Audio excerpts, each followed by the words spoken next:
आज हम हिंदी में वचन को जानेंगे कि में वचन किसे कहते हैं। संज्ञा या सर्वनाम के जिस रूप से संख्या का बोध होता है उसे वचन कहते हैं।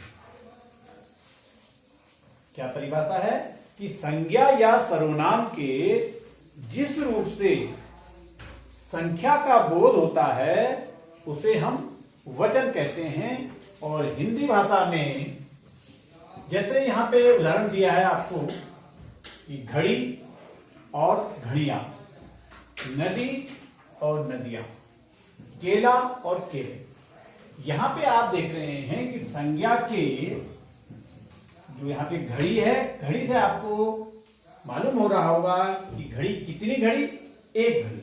यहाँ पे एक वचन का आपको बोध हो रहा है, एक संख्या का बोध हो रहा है।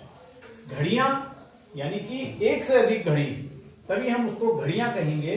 तो यहाँ पे हमें एक से अधिक वस्तुओं का बोध हो रहा है।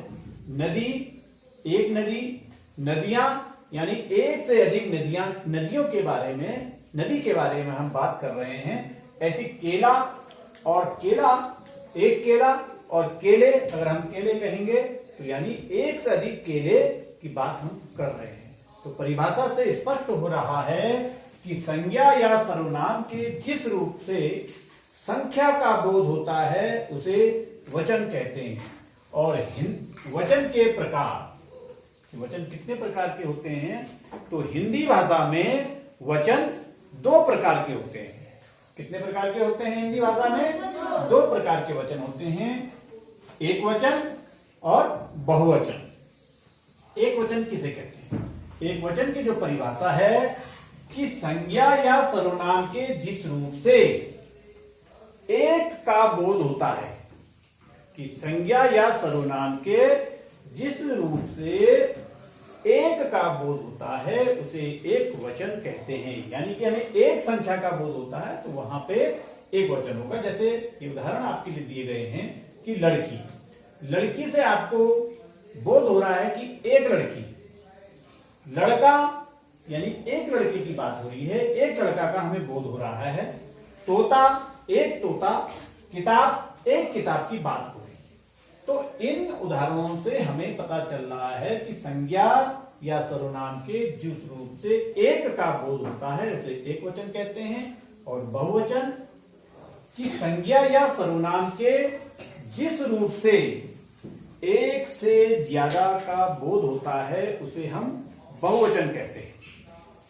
कि संज्ञा या सर्वनाम के जिस रूप से उसके एक या एक से ज्यादा होने का बोध होता है उसे बहुवचन कहते हैं। जैसे लड़कियां, तो यहां पे आपको मालूम है अगर मैं लड़कियां की बात करूंगा तो एक से अधिक लड़कियां होंगी। लड़के, एक से अधिक लड़की, एक लड़के की बात नहीं कर रहा हूं। एक लड़का अगर मैं कहता तो आपको पता चलता एक लड़का की बात हो रही है, लड़का एक है। लेकिन यहाँ पे लड़के एक से ज्यादा, तोते यानी एक से अधिक तोते की बात हो रही है। तो यहाँ पे परिभाषा से आपको स्पष्ट हो गया होगा। अब देखिए कि एक वचन से बहुवचन बनाने के कुछ नियम होते हैं।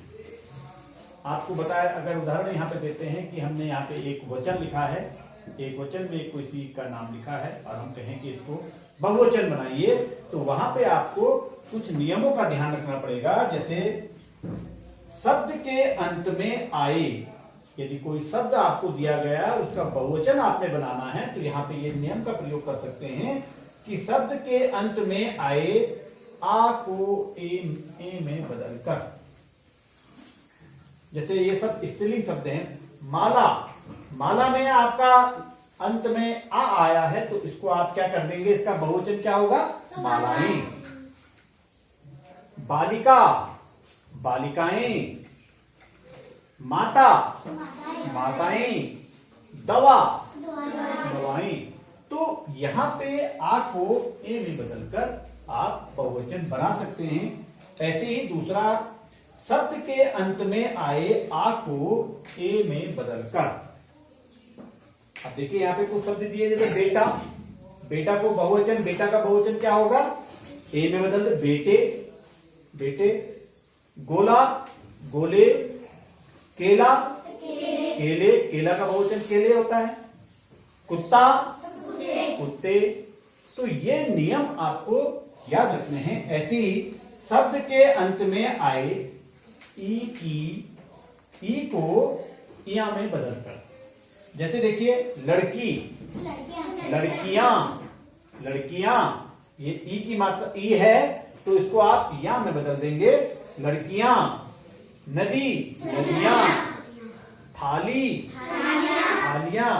गाड़ी, चिड़िया, चिड़िया। तो ये आपको बहुवचन बनाने के नियम याद रखने हैं। ऐसे ही कुछ शब्दों के एक वचन और बहुवचन समान रहते हैं। ऐसा भी होता है कि कहीं पे ये भी कुछ शब्द ऐसे भी होते हैं कि उनके एक वचन और बहुवचन क्या रहते हैं, समान रहते हैं, इसमें कोई परिवर्तन नहीं आता है। जैसे उसका उदाहरण आप देखेंगे, राजा। अगर हम बोलेंगे राजा, एक राजा यहाँ पे है तो राजा ही बोलेंगे, 4 राजा होंगे तो हम राजा बोलेंगे, ठीक है।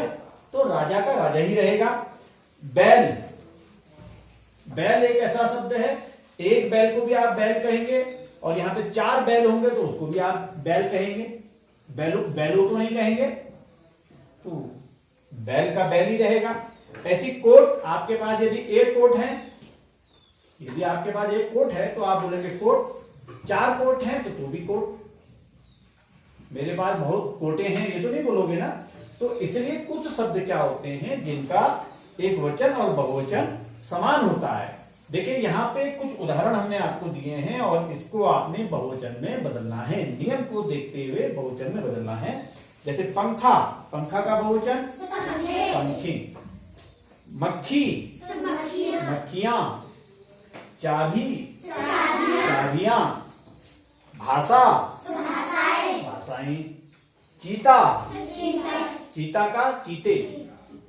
सेना, सेनाएं। हाथ, हाथ का हाथी। हाथ एक ऐसा जिसका कि एक वचन और बहुवचन में कोई परिवर्तन नहीं होता। राजा, राजा का राजा रहेगा। घोड़ा, घोड़े। वस्तु, तो एक वचन से बहुवचन बनाने के लिए आपको नियमों का भी ध्यान रखना होगा।